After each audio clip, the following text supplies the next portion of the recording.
Bienvenue à tous et à toutes dans cette nouvelle vidéo consacrée à l'une des merveilles de l'Afrique, le lac Tanganyika. Le lac Tanganyika est l'un des grands lacs d'Afrique, deuxième lac africain par la surface après le lac Victoria, le troisième au monde par le volume après la mer Caspienne et le lac Baïkal, le deuxième au monde par la profondeur après le lac Baïkal, et le plus long lac d'eau douce du monde, 677 km. Il contient 18% du volume d'eau douce libre de surface du monde. Malgré des caractéristiques oligotrophes, le lac est paradoxalement très productif en poissons, 200 000 tonnes par an. Les captures pélagiques concernent principalement deux espèces de sardines, Stolotrissa tanganyika et Limnotrissa myodon, et une espèce de perche, Ladsta persi.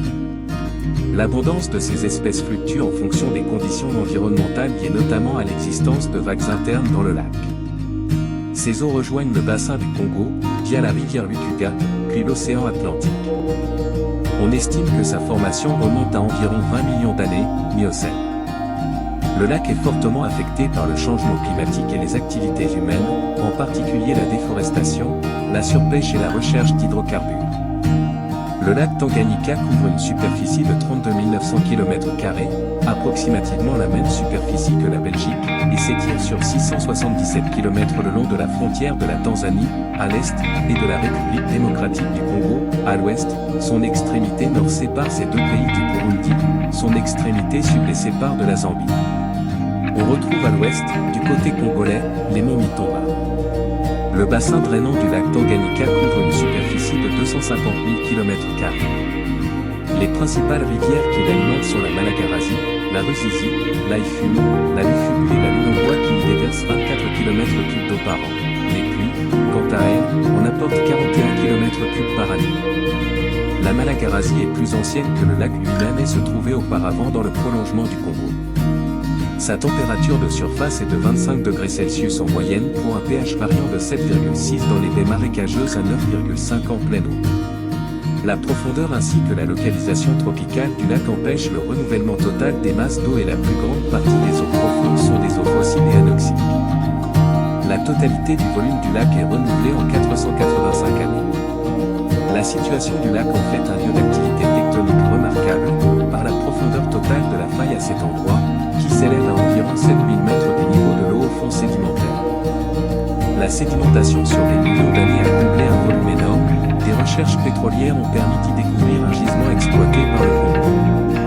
La géothermie est visible dans la partie nord sur la rive congolaise, sur la péninsule de Lubwari, Cap Banza, à Lamba, dans la ville de Baraka ainsi que dans la région de Pamba, République démocratique du Congo. Des évents libérant de l'eau chargée de minéraux et atteignant une température de 180 degrés Celsius y ont été découverts, à des profondeurs variant de 5 à 40 mètres.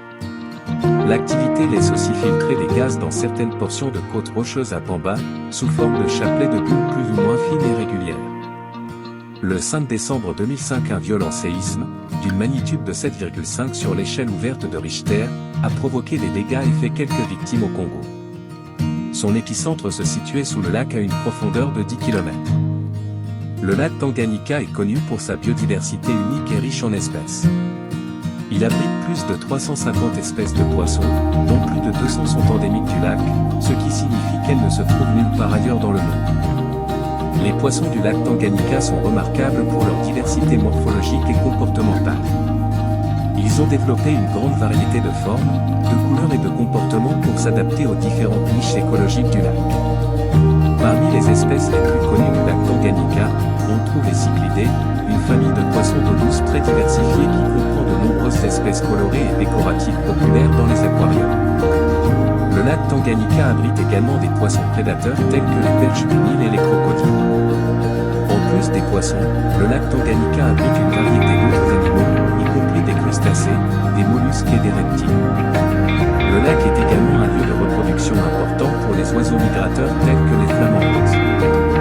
Le lac Tanganyika est une merveille naturelle incroyablement riche en biodiversité et d'une importance vitale pour les communautés locales qui dépendent de lui pour leur subsistance. Cependant, le lac est confronté à de nombreuses menaces, telles que la surpêche, la pollution, le changement climatique et la déforestation qui menacent son écosystème fragile. En protégeant le lac Tanganyika, nous protégeons non seulement une source importante de biodiversité et de vie marine, mais aussi la sécurité alimentaire et la subsistance des communautés locales qui dépendent du lac pour leur survie. Nous devons tous travailler ensemble pour préserver cette merveille naturelle pour les générations futures. Merci d'avoir regardé cette vidéo. Nous espérons que vous avez appris quelque chose de nouveau et que vous avez apprécié cette découverte de cette merveilleuse réserve naturelle.